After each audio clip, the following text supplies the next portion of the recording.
קודם כל הסרט ראשון, זה סרט תקדימי בכך שהוא מתמקד על לח"י. לח"י, קבוצה פורשת, הפורשת של הפורשת. קבוצה שהיא מוקצה מחמת מאוס, קבוצה שפורצת את התלם, שהולכת כנגד כל המקובל, ולא התמקדו עליה, ואם התמקדו עליה באיזשהו היבט ברקע, אז תמיד זה היה היבט שלילי. כאן הסרט מתמקד בקבוצה עצמה. לא רק שהוא מתמקד בקבוצה עצמה, אלא הוא הופך אותה מקבוצה דמונית ומסוכנת לקבוצה הירואית. מבליט אלמנטים רומנטיים, מעבה את המיתולוגיה של הקבוצה. יש כאן הליכה נגד התלם, לא רק של הפוליטיקה הישראלית, אלא גם של הסינמטולוגיה הישראלית, שבמרבית השנים הלכה עם הזרם, באה להנציח את המיתוסים ואת מבני הגבורה ואת סיפורי הגבורה של ההיררכיה הקיימת.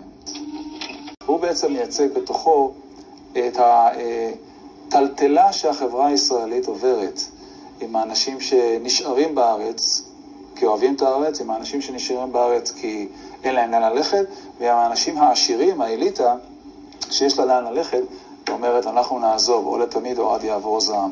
אבל יש כאן את כל השסעים, גם את השסע הלאומי, גם את השסע הסוציו-אקונומי, גם את פער הדורות. אז נוח עם הלב השבור שלו, צד אחד לא מצליח להתמיד באהבתו או בנישואיו. מצד שני, הוא מעריץ את אדי הגבר, השרמנטי, חסר הפחד, חסר המורא, מנסה לחקות אותו, אבל לעולם לא יהיה אדי. ובסוף, כל חבריו מתים, הוא נכלה, אבל הוא מאבד גם את השיוך הקבוצתי שלו. הוא נשאר לבד. הוא צריך לצעוד לתוך הפאזה החדשה של מדינת ישראל העצמאית, כאשר אין לו את הקבוצת הזדהות שתיתן לו את התמיכה.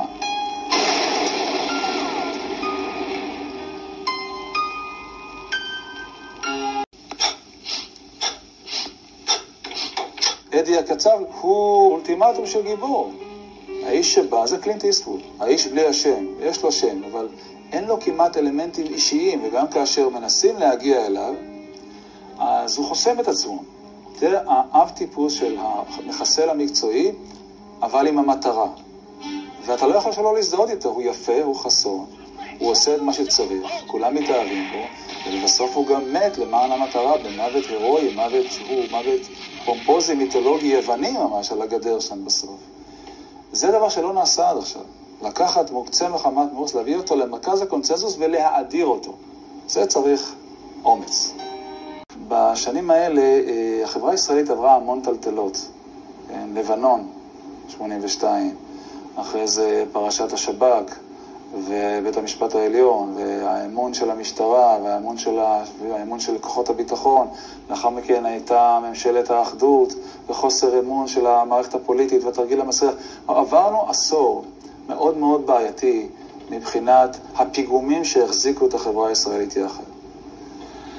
עכשיו, סרט שבא לטלטל את כל מה שידענו עד עכשיו ולהראות שיש נרטיב אחר לסיפורי הגבורה ולמרי ולמחתרת, כל תקופת ההתהוות שלנו, אני חושב שהקהל לא היה מוכן או פתוח להפנים סרט כזה.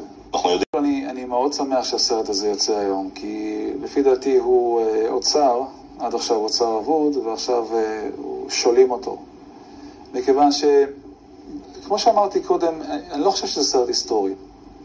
יש פה אלמנטים היסטוריים, פותח צוהר העשור התזזיתי והקשה הזה בכל העולם וגם בישראל שנות ה-40.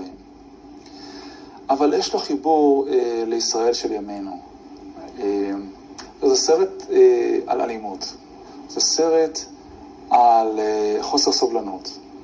זה סרט על אבסולוטיזם, על אנשים שחושבים שהאמת שלהם היא האמת היחידה והבלעדית, ומי שלא חושב כמוהם מן הסתם טועה. זה סרט על אנשים שחיים על הסף. סרט שאין מחר.